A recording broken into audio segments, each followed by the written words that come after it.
Dando continuidade ao nosso curso de Química Básica, iremos abordar o tema modelos atômicos. Se você não assistiu nossa última videoaula, o link está aparecendo aqui em cima, ok?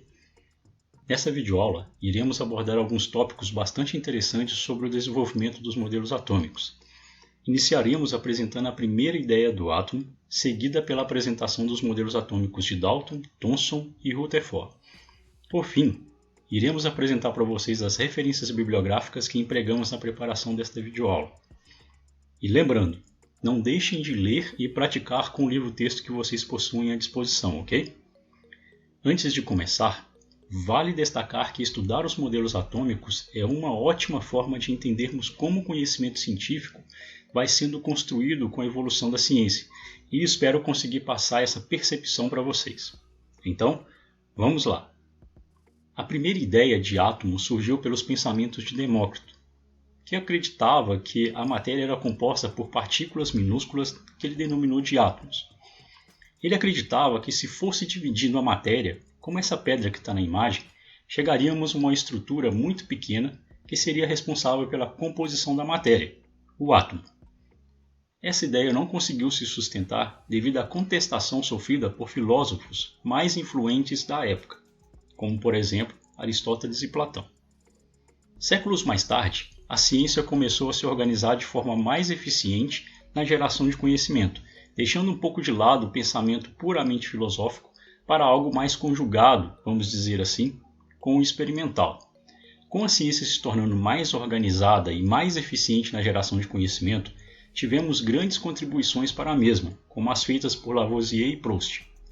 Lavoisier apresentou suas conclusões sobre as reações químicas, indicando que nas reações a massa se conserva, ou seja, a massa dos produtos obtidos em uma reação química deve ser igual à massa dos reagentes empregados na reação. Já nos estudos de Proust, foi demonstrado que nas reações químicas existe uma proporção bem definida entre os reagentes. Estes cientistas foram responsáveis pelas leis conhecidas como Lei da Conservação das Massas, Lavoisier, e das proporções definidas, Proust. Mais para frente, iremos ver que em química essas duas leis estão resumidas no que denominamos de equações químicas, mas isso será tema de uma futura videoaula, ok? A partir do conhecimento acumulado até sua época, Dalton fez uma proposta de modelo atômico com o intuito de explicar observações experimentais conhecidas, como por exemplo, as leis de conservação da massa e das proporções definidas, que já citei anteriormente. De forma simplificada, o modelo de Dalton apresenta os seguintes postulados. Os elementos são formados por átomos, partículas esféricas, maciças e indivisíveis que formam a matéria. Átomos de elementos químicos distintos são diferentes em relação às suas propriedades e átomos de um mesmo elemento químico são iguais, ou seja, mesmas propriedades. E por fim, as substâncias são formadas por átomos e nas reações químicas, os átomos se combinam ou se separam para formar novas substâncias, permanecendo inalterados. Este modelo perdurou por décadas, até que a evolução do conhecimento científico gerou observações experimentais que não eram possíveis de serem explicadas por este modelo. O modelo de Dalton, por exemplo, não previa a existência de carga na matéria e também não explicava como a matéria era capaz de conduzir eletricidade. Ou seja, um melhor entendimento sobre eletricidade fez com que um novo modelo fosse necessário. Para chegarmos no modelo proposto por Thomson, alguns estudos precederam os seus e estes contribuíram significativamente para a sua proposta. Por exemplo, Benjamin Franklin precisou apresentar seu entendimento da existência de carga na matéria, cargas positivas e negativas, algo que o modelo de Dalton não explicava. O modelo de Dalton, como já mencionado anteriormente, não previa a existência de carga na matéria. Outro estudo foi a descarga elétrica em tubos de gases rarefeitos realizados por Faraday. Notem que neste momento, Volta já havia inventado a pilha e a bateria. Nestes estudos, Faraday observou que algo era emitido pelo cátodo, um brilho, uma certa luminosidade, e que se deslocava em direção ao anodo e que independia do tipo de material do eletrodo e do gás que continha dentro do tubo. Durante seus estudos, ele percebeu que aproximando objetos carregados do tubo, com carga positiva ou negativa, este objeto, de certa forma, atraía o brilho para mais próximo dele, quando o objeto era carregado positivamente, ou para mais distante dele, quando carregado negativamente.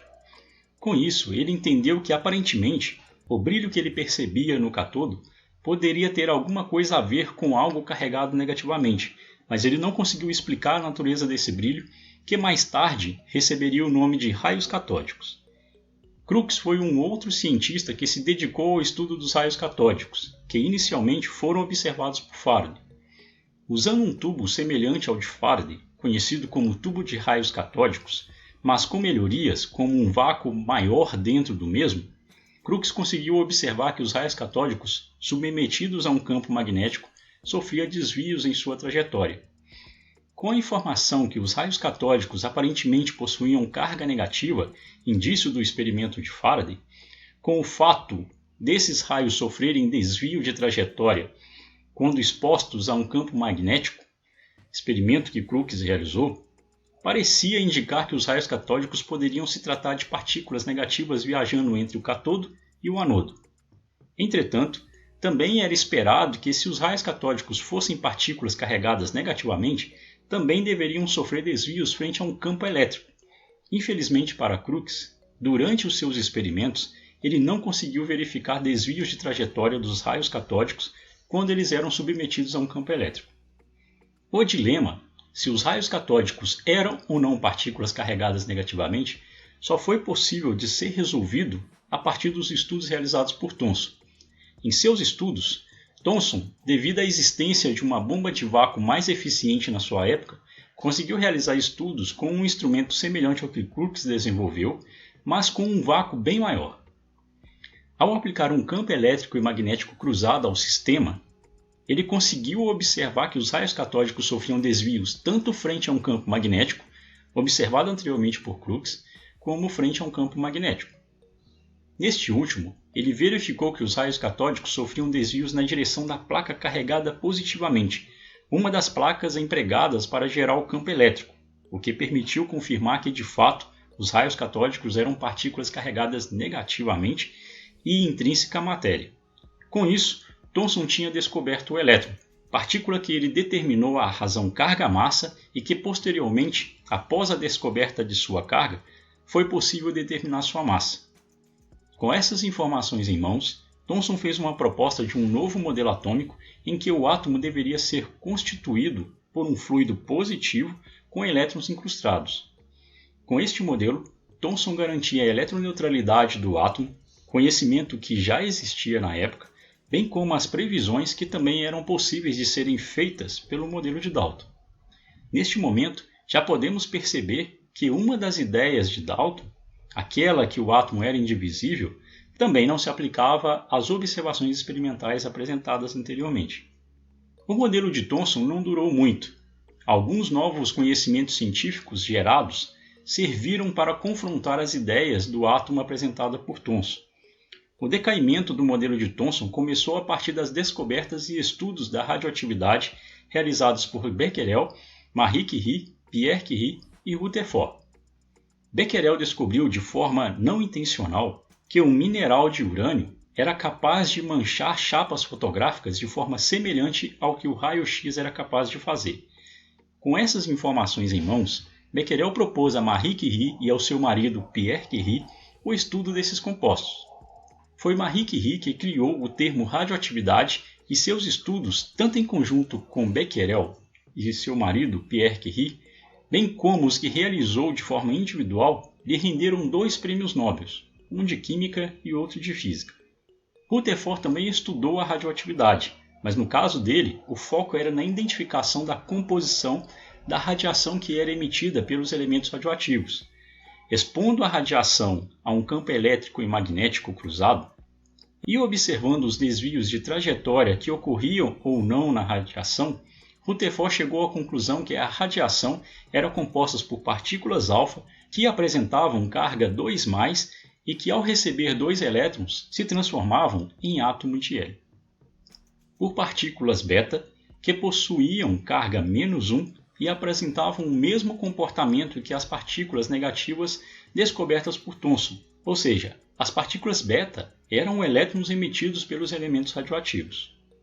E por fim, uma radiação que não interagia nem com o campo elétrico e nem com o campo magnético, caracterizando-a como uma radiação eletromagnética que foi chamada de raios gama.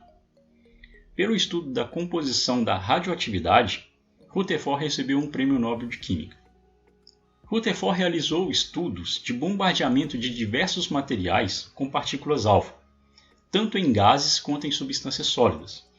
Um dos experimentos mais famosos de Rutherford foi o experimento de bombardeamento de uma folha de ouro fina com partículas alfas.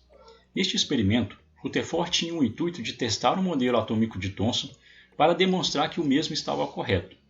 Thomson foi professor de Rutherford.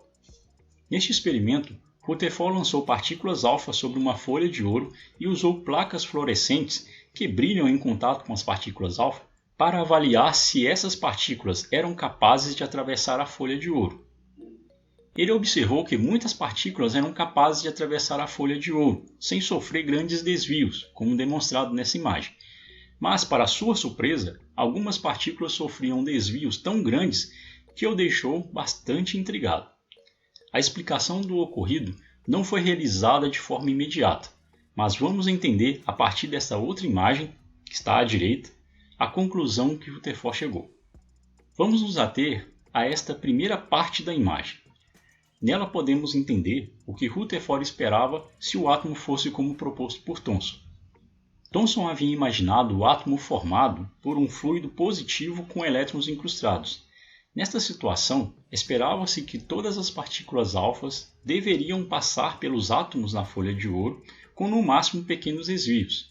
Entretanto, apesar de a maior parte das partículas alfas atravessarem com no máximo pequenos desvios, houve partículas que, ao entrar em contato com a folha de ouro, praticamente retornavam para a fonte. Para explicar isso, Rutherford fez algumas considerações. O átomo deveria ter um núcleo positivo, que seria muito pequeno em relação ao todo, no qual praticamente toda a massa do átomo estaria concentrada. Além disso, como o núcleo é positivo, os elétrons deveriam estar ao redor dele, de tal maneira que existia um grande espaço vazio entre eles. O grande espaço vazio entre o núcleo e os elétrons justificava o fato da maior parte das partículas alfas passarem pela folha de ouro sem grandes desvios. Se as partículas alfa encontrassem o núcleo pelo caminho, devido ao núcleo do átomo de ouro ter uma massa muito maior que as partículas alfa e mesma carga, as partículas alfas sofriam grandes desvios de sua trajetória devido à colisão com o núcleo. Apesar de fazer bastante sentido, o modelo de Rutherford enfrentou um grande problema, a limitação de conhecimento da mecânica clássica da época. Para Rutherford, o elétron deveria estar ao redor do núcleo do átomo, mas com o que se tinha de conhecimento até aquele momento, se tivéssemos uma partícula negativa, como o elétron, girando ao redor do núcleo para fazer um movimento de translação ao redor deste, o elétron deveria perder energia a cada curva que fizesse, o que faria com que o elétron, em um movimento em espiral, caísse no núcleo. Mas se a partícula negativa, como o elétron, estivesse parada a uma certa distância de outra positiva, como o núcleo, por meio de interação eletrostática, uma deveria atrair a outra, de tal maneira que o elétron deveria cair no núcleo. Ou seja, com base no conhecimento que existia na época, a ideia proposta por Rutherford, que o elétron deveria estar ao redor do núcleo, não se sustentava. Claro que este problema, mais tarde, foi resolvido por outro cientista, Bohr, mas isso ficará para a nossa próxima videoaula. Para terminarmos essa primeira parte de discussão sobre os modelos atômicos, vale destacar que as contribuições de Rutherford ao átomo não pararam no que foi discutido anteriormente. Rutherford, como mencionado, fez diversos experimentos de bombardeamento de partículas alfa sobre diversas substâncias. Em uma delas, o gás nitrogênio, Rutherford observou o desprendimento de uma partícula carregada positivamente, carga 1+, que ele entendeu que se tratava de uma partícula que compunha o núcleo dos átomos e que tinha massa muitas e muitas vezes maior que a do elétron. Entretanto, em seus estudos, ele ainda percebeu que a massa do átomo não correspondia exatamente à soma da massa dos prótons mais elétrons. Entendendo que poderia existir algo a mais, que contribuía para a massa total do átomo, mas que provavelmente não possuía carga, os estudos da composição do átomo continuaram. E foi pelas mãos de um cientista que trabalhava com Rutherford, chamado James Chadwick, que o nêutron foi descoberto. Esta partícula não apresentava carga e possuía uma massa ligeiramente maior que a do próton. Sua descoberta ocorreu a partir de bombardeamento do berílio, que é um metal, por partículas alfas. Com isso, a massa do átomo pôde ser compreendida, sendo composta pela soma das massas dos prótons mais nêutrons, já que a massa do elétron é praticamente desprezível frente a essas duas outras partículas. Só para vocês terem ideia, a massa do próton ou do nêutron é cerca de 1836 vezes maior que a do elétron. Bom pessoal, aqui estão algumas referências nas quais vocês podem encontrar o conteúdo que eu discuti com vocês nessa videoaula. Lembrando que faz parte do processo de aprendizagem a leitura e a prática. Então, não deixem essas duas etapas importantes de fora do estudo de vocês, ok? Espero que vocês tenham gostado dessa nossa discussão. Grande abraço e até a próxima videoaula. Tchau, tchau!